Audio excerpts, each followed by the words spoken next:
All right, hello, and what is up, guys? We got a super exciting day right now. Bitcoin has just pumped 5%. We're nearing $10,000 per Bitcoin right now. We're super exciting times, and I'm really honored to have a guest on the show of someone who's helping propel the cryptocurrency ecosystem forward. That is Terry Wang, the co-founder of IOST. Terry, thanks a lot for coming on, man.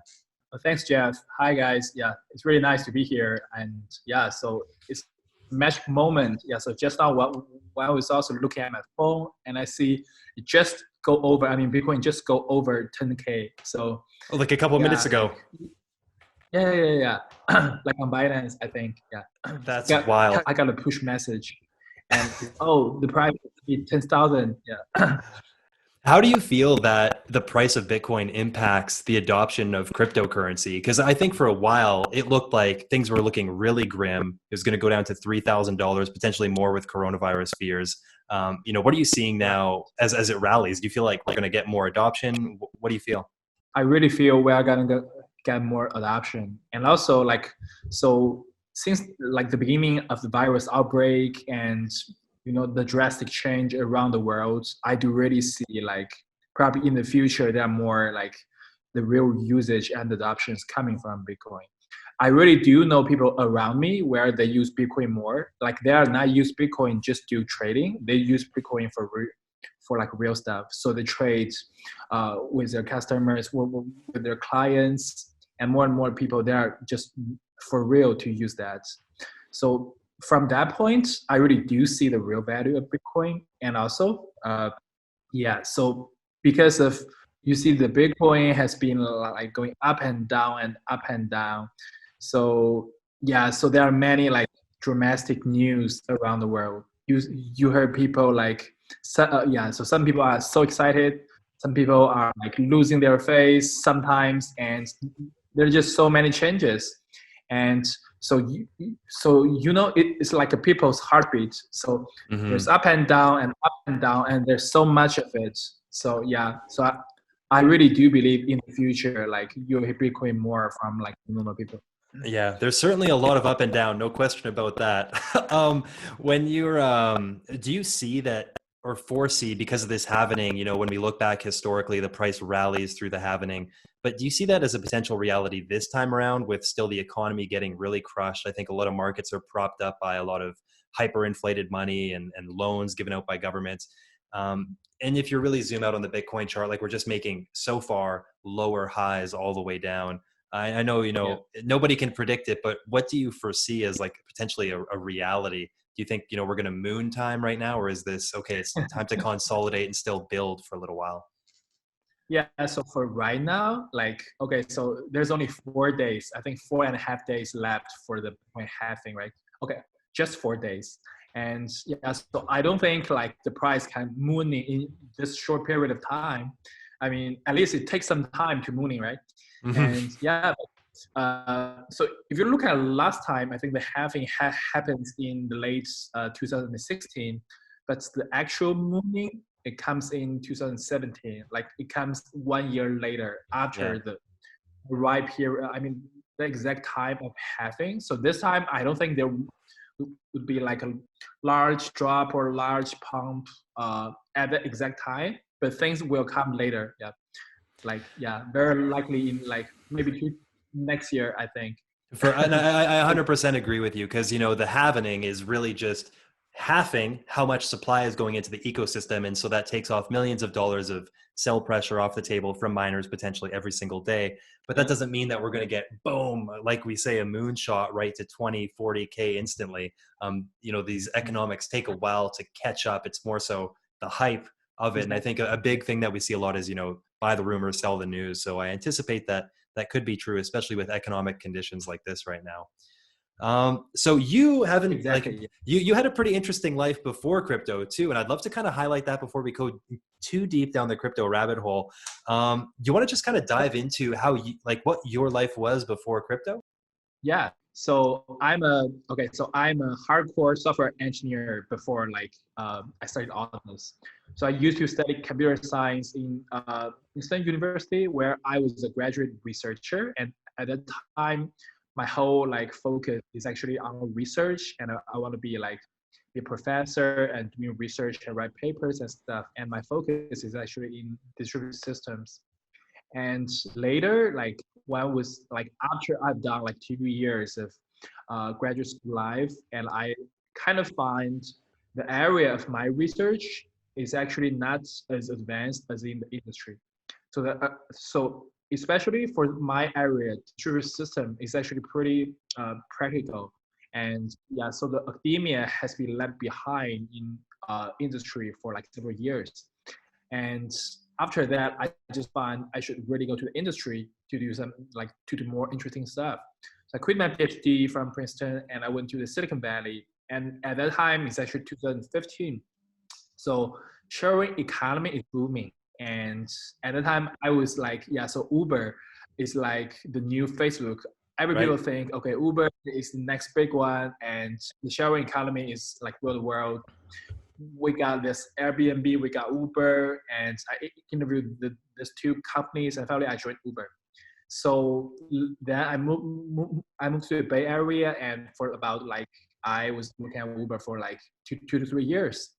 And yeah, so I was doing like the ride stuff, the subscription of the rides, and like the price model and all those stuff. And in 2017, I made a big decision at that time. So I moved back from the US to China. And the reason is like I and some of my friends is actually right now the co-founder for IOST. So we all find like there's a huge chance in China for crypto.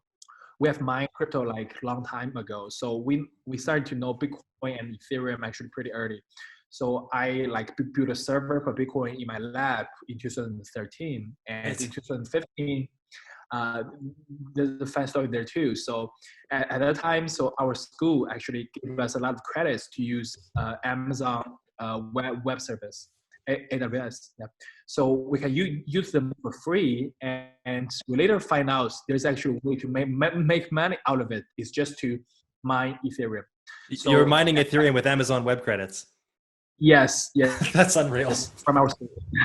Yeah. So right now it's all bad. So right now you cannot use like AWS to mine Ethereum, but in 2015, so people like yeah, so still unclear, and people can all do that.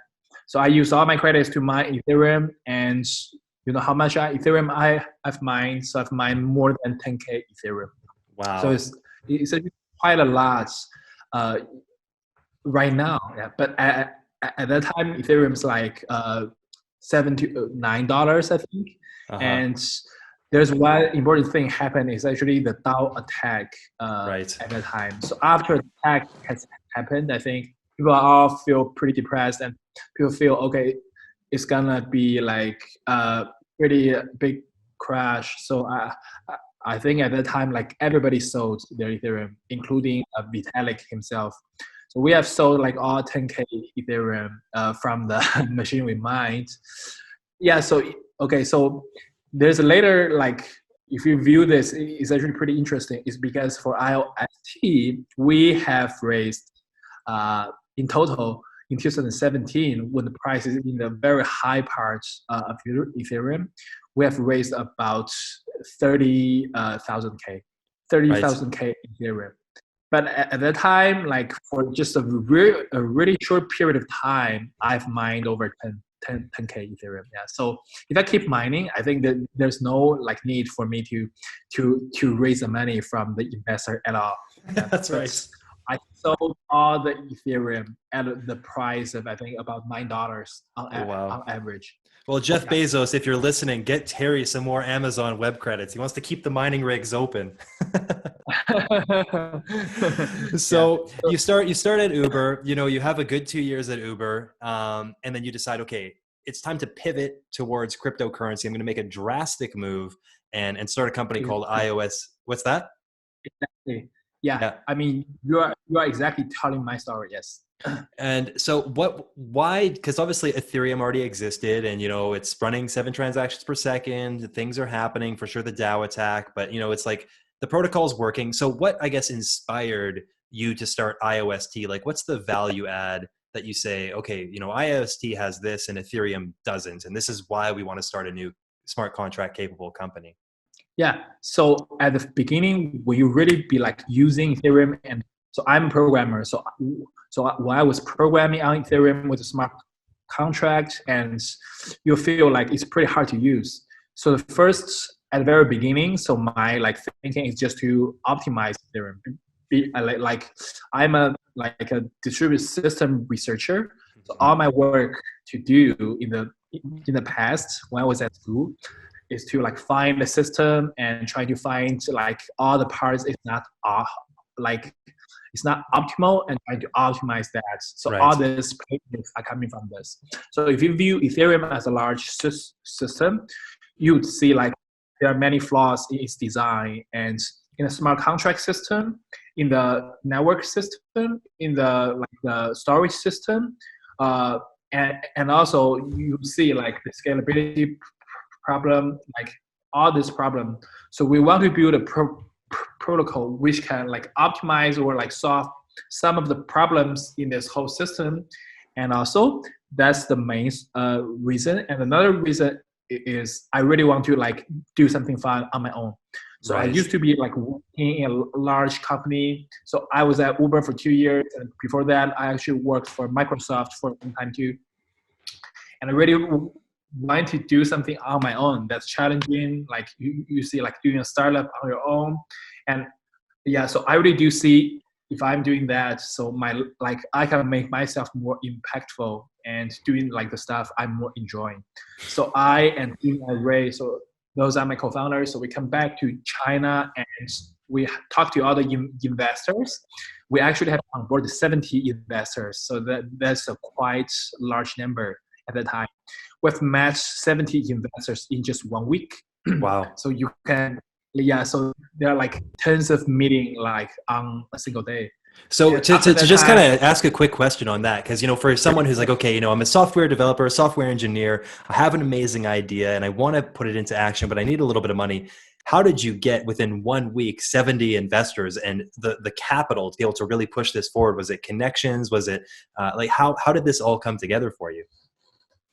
yeah, so okay, so a little strategy from my side for fundraising is just to keep the investor hungry. So I put all the investors in 1 week, and I was telling all the investors, if you cannot get on board, so we will miss the train.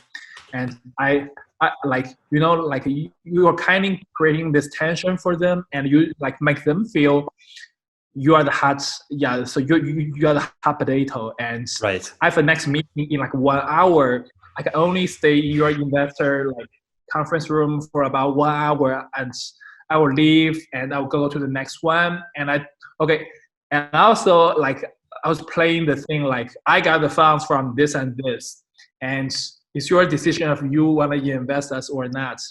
And I was telling some others too about that. So although I probably have not like got all the funds, but if you do like if the investors see you are have this potential to get the hold of all the investors and you are getting the fund from all the big ones, so they will all join. So at the time also the crypto is like a pretty unknown area, so most of them they don't know much and they just don't want to miss this like the opportunity to be on the boat. So Right. that's the reason.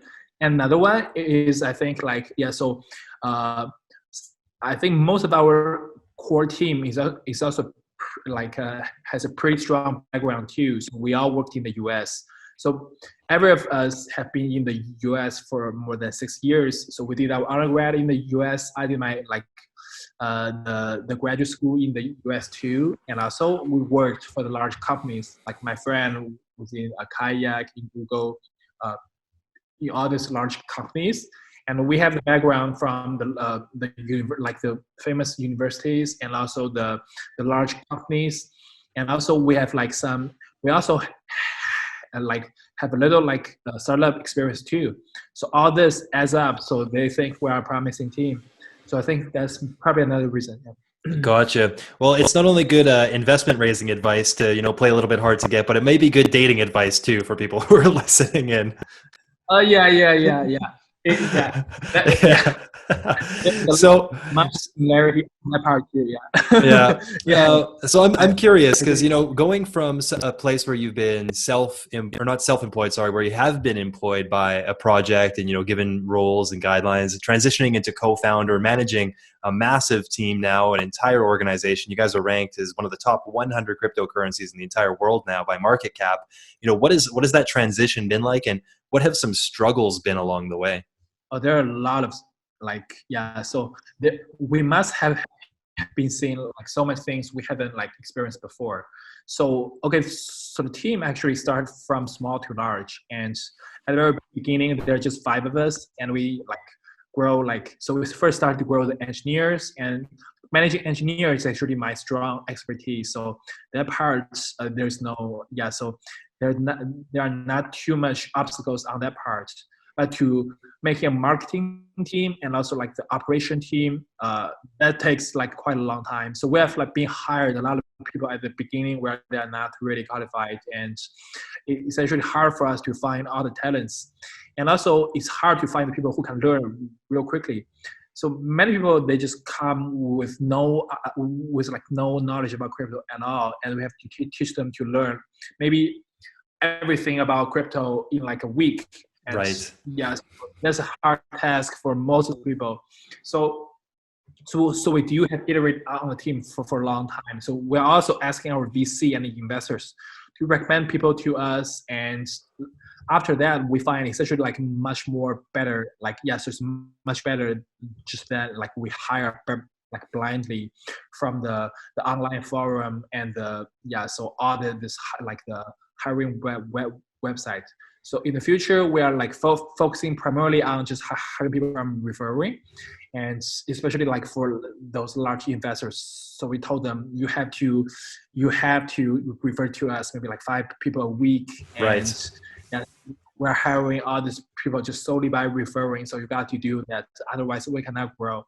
Yeah, so that's probably one thing we do see like yeah. So like good way to hire people and also to manage like a large team. So at the peak we have about 120 people, and also it's hard to manage because everybody is in like in different areas and also in different time zones, so it's even hard to sync together. So later we formed the office. So we do think although we are a decentralized team, but we have to have a headquarter and some of the people have to be together. So we finally think, okay, operation team and marketing team can be distributed, but engineering team have to be like centralized in order to like in the short period of time you will focus on building the protocol, and you have to make it like working proficiently with no bug and writing the codes in a very like high quality way. So we have like the engineering team gathered in one room, and yeah, so I was staying with them all the time, and at the time, yeah, so we are also trying to build like pretty efficient for like managing the code quality. So That make with that too, yeah. So that's probably yeah. So you see there are a lot of lessons learned for like managing the team and grow the team and stuff like that. So yeah. So until now, I would say yeah. So it's a pretty, if I look back, it's a pretty fun and challenging experience. But thank God we have made it, because many of the friends who we see like 2 years ago, because we started about 2.5 years ago, and all those friends they are gone. So many of the like maybe someday you heard, oh, this team, this large team who's doing crypto, they are like dismissed, and all the people are like yeah, so left their role. So hear all these stories all along the way. But yeah, but thank God we have made this finally, and we'll be like yeah living. Uh, I think we are good on the budget wise, so we'll be living. That's good to hear. What do you feel were some of the distinguishing factors? Because some companies are able to survive and thrive, and others just meet their demise. What do you feel was the it factor for IOST to be able to make it through these 2 years and now be in a position where you are today? That's a really good question. Yeah. So the first I think is we got a really like connected team, and our team is really passionate. So our core team has like every member major in computer science, and we all have been really doing something related to crypto, not trading, not like dump, pump and dump. We just like have done like the coding part too. So everybody is really believing crypto, and we share like we really do share a same vision. I think that's a really important thing, because many of the core members, I know many of them, like if they want to hire a marketer, they probably don't know too much about the technical parts, and it's really easy for the team to like, you know, there's some break happens because they don't share the same vision. And for all this long time, although there are many up and downs, but our core team is pretty stable. We all like support each other, and we are like we support a lot. We stand on the back for all the others. Mm-hmm. So that's probably the most important thing, because many of the team, they fall apart because of the co-founders, they fall apart, or like, you know, like some of them, they don't think probably there's not a fair way to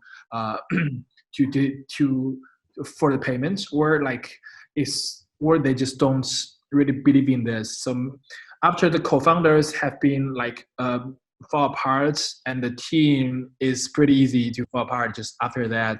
So that's probably like over 8% of the team around us, like why they're so they're gone. And another reason I would think is we're also managing the token pretty wisely, because so first, we are not burning too much of the tokens. So we really do think we want to make the project like 10 years, more than 10 years. So we are spending the money wisely. We are not like spending all the money in one shot, and just say right now we're not spending a lot of money at once, but we are spending our every dollar pretty efficiently. And I think that's like a principle for us to do all the, like when we're going through all the journey. So when the crypto is really like high, and when people are all thinking, oh, it's a good market, and we can like spend all this money, and we're gonna spend a lot, we're gonna expand a lot, we're gonna open the office in every place, we're gonna have people in every office, but we're not doing that. So we are iterating slowly but efficiently. Yeah. I think that's a really smart strategy, and I fully agree that when you can have a team that has the exact same values and shared vision for something bigger than themselves, that's what really creates glue and cohesion to drive something forward and create like a good team spirit. So I really agree with that. So kudos to you guys for putting that together. On the technical side now, to dive into a little bit of that, we have there's a ton of smart contract platforms out there. No surprise there. Some are doing a lot better than others. Obviously, you have Ethereum as number 2, I think. But to like oversimplify, you have maybe 3 main categories. You have scalability, decentralization, and security. And all these projects, I feel, are more or less trading off one or the other to increase the other 2. So how does IOST sit on that spectrum of scalability, decentralization, and security, and how are you addressing that? So the very principle we're having is to make the protocol secure and scalable, while making the level of the decentralization as much as possible. So that's our designing principle first. And if you compare to our competitors, so we are more scalable than Ethereum. We are more decentralized than EOS. So if you look at our consensus, it's actually pretty interesting. So we call this proof of believability, in short, POB. So we got a community rotating every 10 minutes. And every 10 minutes, we're rotating the community. The community consists of 17 seats. And all the 17 seats are the block producers, where they produce blocks. And how they can be elected is actually a combined overall score of their reputation, of the achievements that have been made in the whole network. So you would see, like in Bitcoin, if you want to mine Bitcoin, if you want to produce blocks, you simply have to buy the mining machines. And the more money you have, the more money like the mining machines you can have, and then you can mine more Bitcoins. For the traditional POS system, so unfortunately, Ethereum has not switched to POS completely yet. It's gonna do probably next month, I think. Yeah, but it has been like telling us it's gonna switch from POW to POS for a long time, but it has not happened yet. Okay, so for the traditional POS system, it's like you have to spend more money on staking in the system, and after that, you have a more chance of producing blocks. But this actually has been like criticized for many problems it has, such as making the richer, and also like high probability of the tag. Like many forms of the tag are designed for this form. So we have been trying to design the system in a different way. So there are two factors mainly in this, like in determining how much blocks you can produce. Not the rich one can produce more. So the more money you stake is only a small part of the factors. But on the other half, we do see like if you have been make more achievements, such as if you have been like available for like 100% of the time, and then you'll be rewarded with more chance to be in a community. If also your machine is like is getting the availability and it's also okay. So yeah, it's also validated more transactions, and moreover, it's in the center of the network. So when you are designing like a grid of the machine for mining, the machine in the hub, the machine that is acting as a hub, is actually spending more resource than machine not in the hub, maybe in the peripheral areas. So we do reward for the machines who is in the hub. So we do look at the network topology for all these machines. And even in the center of the network topology, we reward you for that. So we reward you with more chances to be in the community. And more chances in the community means more chance to producing blocks. So all this combined, all these factors combined together, the token you staked, the availability you have, and the network topology you are in. So all this are, we call this your believability score. So it's like the achievement you represents the achievements you have been done in the whole network. So the natural logic behind this is the more achievement you have done for the whole network, and you'll be getting more rewards. And because you have done more things for the network, you are in the same goods. You are for the same wellness for the whole network. So you have a less likely chance to play in Malaysia. So that's how we are selecting the nodes. And also we're rotating every 10 minutes. So all this is, we don't want to be too centralized. So right now we have over 500 nodes, and all the nodes that are rotating. So for the very high ranking nodes, they'll be in the community for 10 minutes. After that, we're gonna clean their parts. We're gonna clean a portion of their score. So next time, their priority will be lowered, and we will have a next batch of the nodes to be in the community. So we want to create an equal chance for people to mine blocks. We want to be the same, creating this equality for all the block producers, not as in in Ethereum or in EOS, where it's really hard to be a large miner. So if you are a miner, you have to have so much money, and after that, for the small players, it's really hard for them to come in to play. So right now, if you don't have tens of thousands of dollars, it's very hard for you to be a block producer. But for us, it's actually pretty easy. So you don't need that amount of money. So right now, we just are the lower minimum for us to be a block producer is 2.1 million IOST, and that is maybe about 1 Bitcoin, 1 to 2 Bitcoin. So if you have just 1 Bitcoin, you can be our producers, and you can be participating in this rotating. And we are giving out a lot of the tokens for the block producers. So yeah, so maybe that's an important difference between us and some competitors in terms of the consensus and how the block producers are working. For sure. It makes a lot of sense. You're removing the fact that, you're 100% right, whether it's a proof of work system or a proof of stake system. For today, it's really an oligarchy. The more money you have, the more money you can earn. So that's really not fair for people who are, I like what you guys are doing. It's like a new proof of work, but rather than having to spend money, you just put in time, energy, your own personal resource, and like showing that you actually care about the system, which validates Yeah. you as a good block producer. So Yeah. that's very, very cool. And yeah, and also something that's really notable is proof of stake systems like what you're running are much better for the environment as well, because you're not running these massive miners. From what I understand, a proof of stake system that you have, it's like the transactions are verifying essentially with very low compute power, right? Exactly, yeah. So you don't need to be like the POW mining where you're using GPU or like some of the very hardcore, like the hardware to solely mine, like to solely spend electricity on like mining more.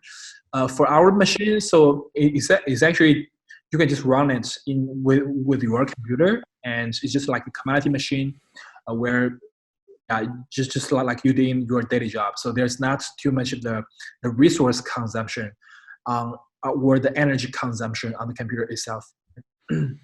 Gotcha. Yeah, no, I really, really love that. And so maybe humor me on this one. This is maybe a very layman's question because I'm not a developer. But, I look at a project like Ethereum and, they've been working on proof of stake for what now, 3-4 years, something like that. And I just think, like the system that you're explaining to me, in theory, sounds fairly simple. Like there's only a couple variables, have a little randomizer. It's like what is taking so long for a lot of these proof of stake systems, whether it's Ethereum or even Cardano, or I'm sure in iOS, like IOST took a long time to get going as well. Like, what are these things in layman's terms? Like, why does it take so long to build out these protocols?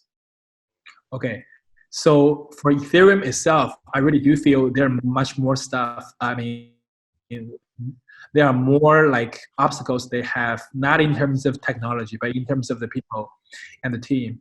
So I do know in Ethereum, because the team has, so there are several, so the team is breaked into different groups, and they're not sharing the same like idea and vision. So that creates a lot of the stuff.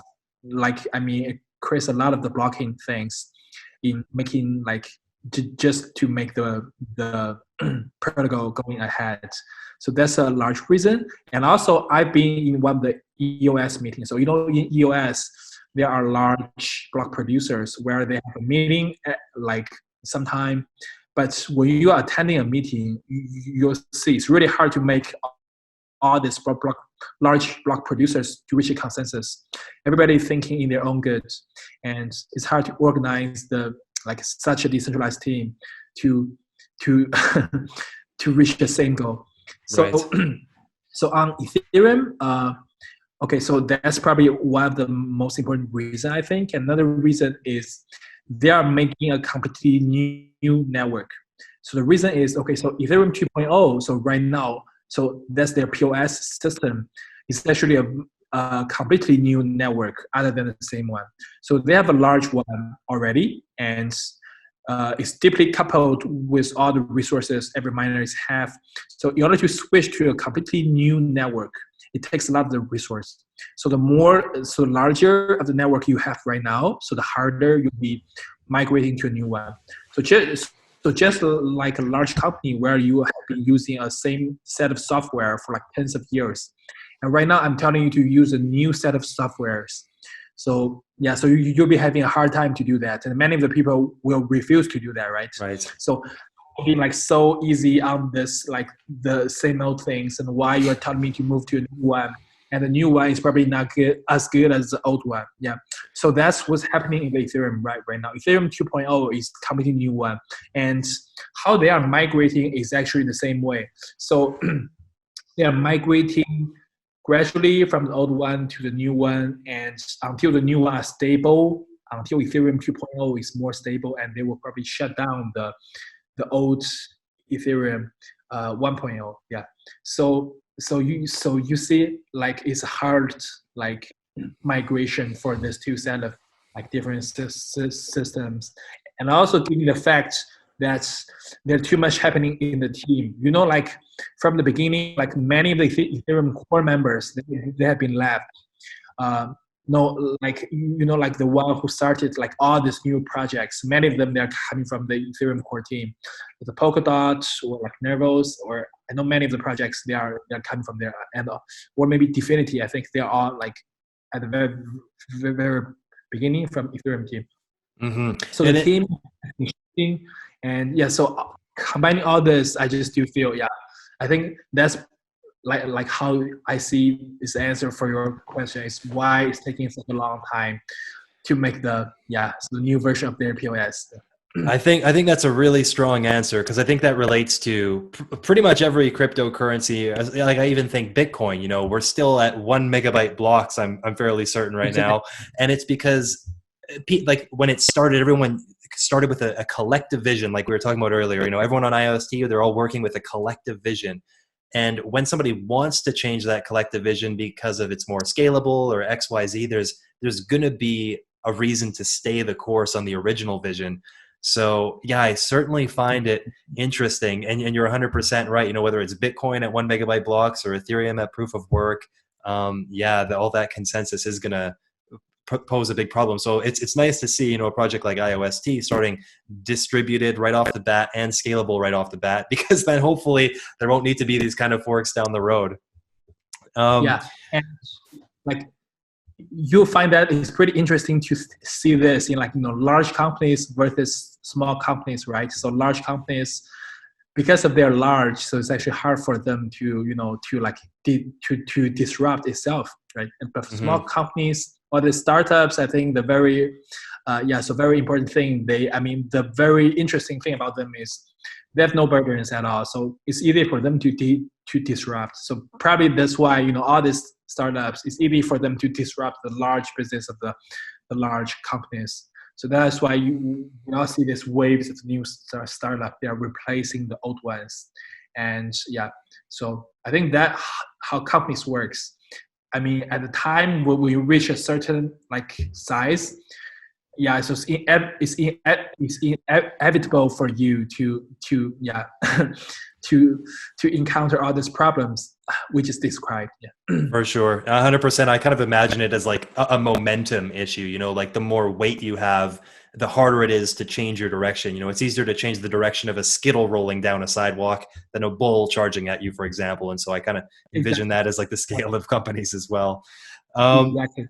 So IOST, you've been getting some news in China, which I find super interesting, because China doesn't necessarily, you know, I feel like they really put a stranglehold on, you know, like the PBOC, I believe their national currency is. Like they want to be able to hold their own private chain. So maybe highlight a little bit on, you know, what you've been able to get published in China, and then also, you know, maybe for entertaining me, like what would be their incentive to do that when, you know, I feel like their motive is usually government control.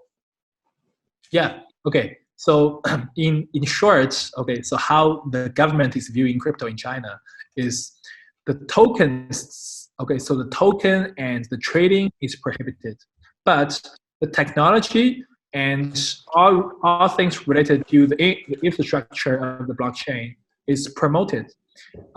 So if you are making technology stuff, not with the financial side, then your stuff will be like be really promoted by the government. So that's how we also approaching our entities in China and how we are approaching all these businesses and partnerships. So for us, we are actually have been many good news on the China side. So you probably know, like in China, there's a national TV called CCTV. That's the China's national state-run TV. And it's actually really hard to be on the TV. And so there's a huge censorship, and you have to make your content absolutely right, you know, to be on the TV. Yeah. And I was on the CCTV actually 3 months ago, and we are the first crypto project ever to be interviewed on CCTV. So I was on the CCTV with like the Point. The program is called the Point, and I was discussing crypto with the broadcasting on the television. So that's one thing. And for another thing is we are being also invited to the Great Hall of the People. So you know the Great Hall of the People is like the White Hall of America. It's just for like all the Republicans in the core China to meet with other to host meetings and meet with other politicians. Yeah. So in the Great Hall of China. So there's so last year at the very end, there's the first ever blockchain conference in China, and we are invited too. So because we are a promising team in China, we're a promising startup who's doing interesting technology optimizing the blockchain. So they do view us like the community. They do view we are doing valuable stuff. So they invite us, and I've been given like 10 minutes speech in the Great Hall of China. So that's also like the first time I've been invited into the Great Hall, and it's the first time for me to be going inside this glorious place. So that's also like a interesting thing. Well, And congratulations to you, man, because I'll tell you what, you leave a job at Uber in 2017 and now 2020, 3 years later, boom, you're in the Great Hall of China. Like that's some impressive stuff. So good going. That's really impressive. Yeah. Well, and recently, like just last month, so we've been joined the BSN of China. So BSN is actually called the Blockchain Something Network. So that's the official blockchain committee in China, and China is making this to gather all the large and famous companies who's doing blockchains.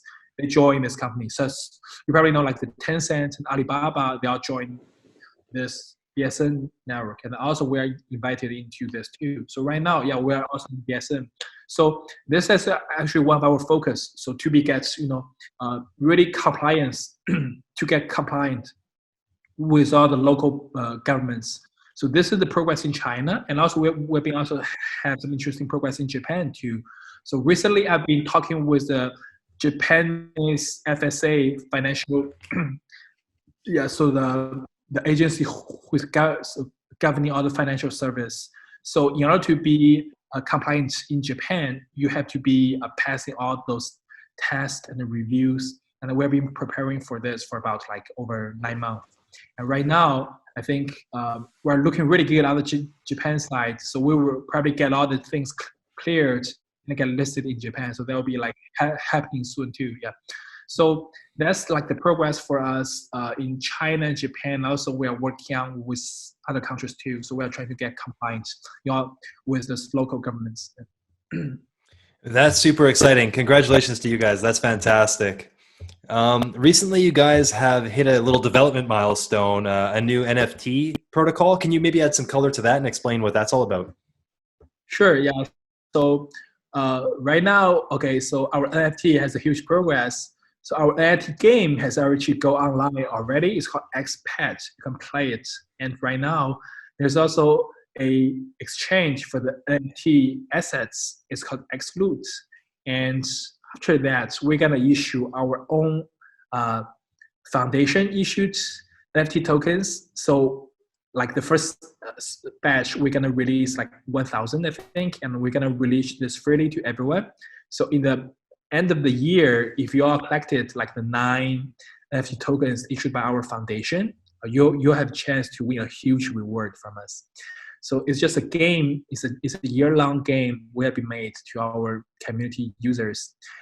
So if you stay tuned for every batch of the NFT tokens we issued, and then so luck on collecting all of them, and you'll receive a big reward at the end of the year. So this is just one campaign will be made, and also there are some other games will be releasing to NFT. So we're being partnered with some of the traditional companies and have their license like IP to us to make this specialized NFT tokens and assets. Yeah, so this will be a huge new area for all of you to play. That's very cool. So you have the year contest going. Where are you anticipating and hoping for this NFT new development to kind of, envision it 5 years out or 10 years out? What's the grand vision that you'd potentially be able to achieve here? I think this will be this will be just like applications. It will be last as long as the blockchain is there. So it will be just all living, and the application is the assets about the important applications on the blockchain. So you'll see like more and more interesting stuff coming out of this, and I really hope people will enjoy this.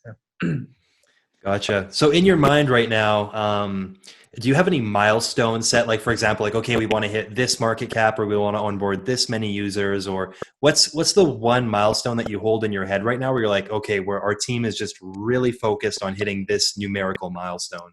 What would that be?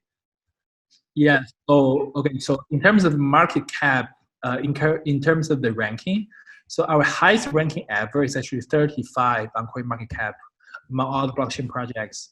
And in last year, we are always in the range of like 60 to 70. And recently there is a bit fall. I think we're in the 90 something.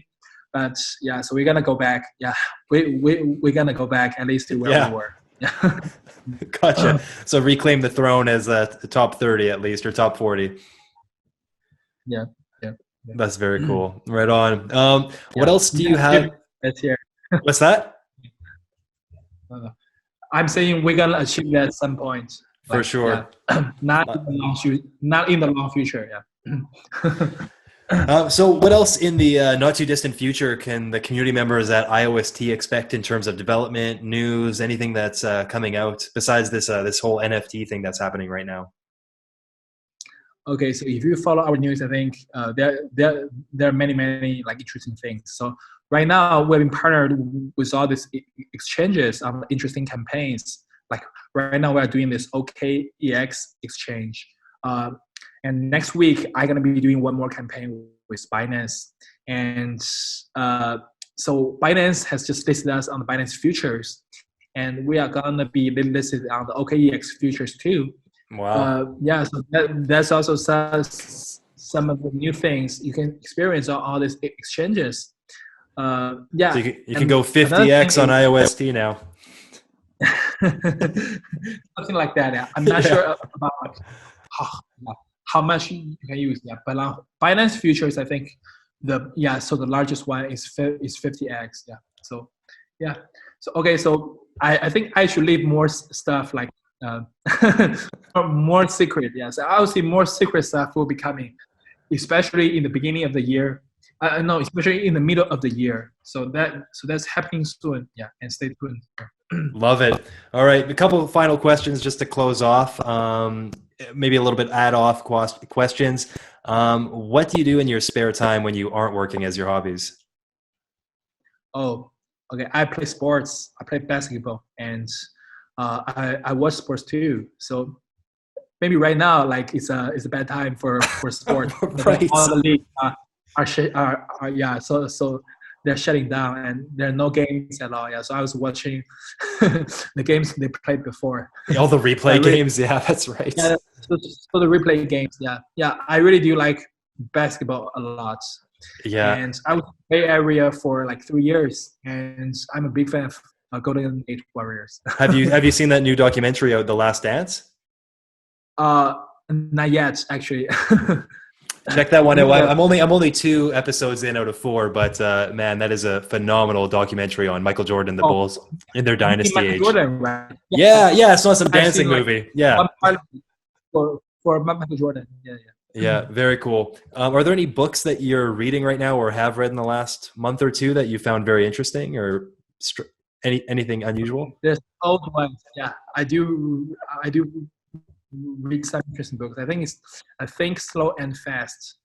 I think it's a famous one. Yeah, Think Slow and Fast. Gotcha. It's talking about like how brain works, and talks about like some of the habits you can develop for like better learning and lifelong learning. Yeah. Interesting. What would be one of the key takeaways from the book? It's like people have 2 systems. So your mind has 2 systems. There's system 1 and system 2. And in order to explain all your behaviors, you can, after you study system 1 and system 2, you'll understand all your behaviors in your daily life. Yeah. So I do really recommend this book. Like probably you can check out this too. I think it's a famous one. It's like one of the classic books. Many of the people have recommended me, and not until recently I just read it. Yeah. Okay. And I think it's a really good one. I'll definitely check that one out. Think Slow and Fast. Is there anybody in the entrepreneurial space or outside the entrepreneurial space that you look up to as a mentor or maybe a guiding light as you're building this massive project right now? there are a lot actually, like Sam Elderman from YC. I do look at their their YC news and post a lot, and also A16Z. So Jason, yeah. So their podcast is something I'm following all the time. Yeah. So all these famous VCs actually in Silicon Valley, they are giving out a lot of the like interesting insights on the world. So I love to follow that too. Perfect. Well, Terry, it's been awesome chatting with you, man. Really good to get to know you, and thanks for coming on. Me too. Yeah. Thanks so much. I think right now it's pretty early at your time, right? It's like 12. Well, 9 p.m. It's early. I think it's early for you. You went into the office early. Yeah. Yeah. Oh, cool. All right. Cool. Yeah. Right. So thanks for like talking like I mean this late. It's actually like 9 o'clock. And yeah, I mean I do really enjoy the whole interview. And yeah. So thanks a lot. Hopefully the virus can like recover. We can all recover from the virus soon, and then we can go out. And as I mentioned, I miss all the games. So I want to see the games come back too. Yeah. Bring basketball back. Yeah. And also I want to travel too. Yeah. So you see right now in the virus, it's even hard for you to travel overboard. I mean, overseas, right? Right now, if you are traveling to Bali, it's hard for you. And also like, I also want to travel too. Yeah. So hope everyone can get recovered. All the countries can get recovered from this too. Yeah. Fully agreed. Amen to that. And hope to see you in Bali in 2021, January. That'd be fantastic. Sure. Yeah. I want to go there. Absolutely. Yeah. All right. Love it. All right. So for everybody who's tuning in, check you guys next time. Thank you so much, Jeff. See you next time. Bye-bye.